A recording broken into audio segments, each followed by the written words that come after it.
Well, President Trump's travel ban takes another hit as a Hawaii judge orders that the ban be loosened. So what does all this mean? Joining us now is conservative commentator and contributor to The Hill, Rory Riley-Topping. Nice to see you, Rory. Nice to see you.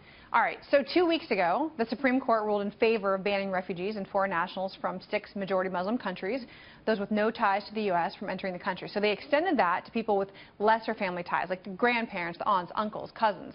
Okay, so now this Hawaii judge has ruled that these people with broader family ties are exempt from the ban. So Hawaii judge basically saying, no, Supreme Court, that's not the way it should be done.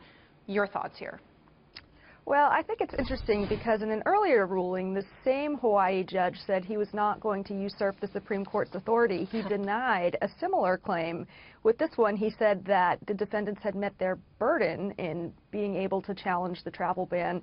I'm not so sure that these cases were different. So this Hawaii judge himself is issuing conflicting rulings, and that's not good for anybody. So let me ask you this. Is this a victory then for those who oppose the travel ban, and is the administration in trouble?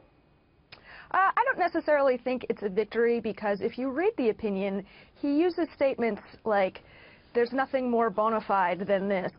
What this centers around is what is the definition of a bona fide relationship. The Supreme Court used that term in its ruling. The Trump administration issued its guidance on what that meant. And the Hawaii judge is basically just disagreeing with what the Trump administration's guidance is. I think we'll see more decisions on this that will ultimately uphold what the Supreme Court and the administration have said. Okay, so let's talk about this. Yesterday, the State Department sent out new visa guidelines. So they're going to require all nations to provide some extensive data to help it vet visa applicants and determine whether a traveler may pose a terrorist threat or the country will face travel sanctions. So I guess the question here is, some will say that this is going too far, but a lot of this has to do with technological advances, things like biometric pictures for passports. Your thoughts? I think that including technological advancements is great, and I think it's important to look at all of this against the backdrop of our national security. So although opponents of the travel ban, they're going to disagree no matter what we say. And it's important to keep that in mind. There are some people that just aren't happy with this, but I think this is actually a great thing for our national security. All right. Thank you, Rory.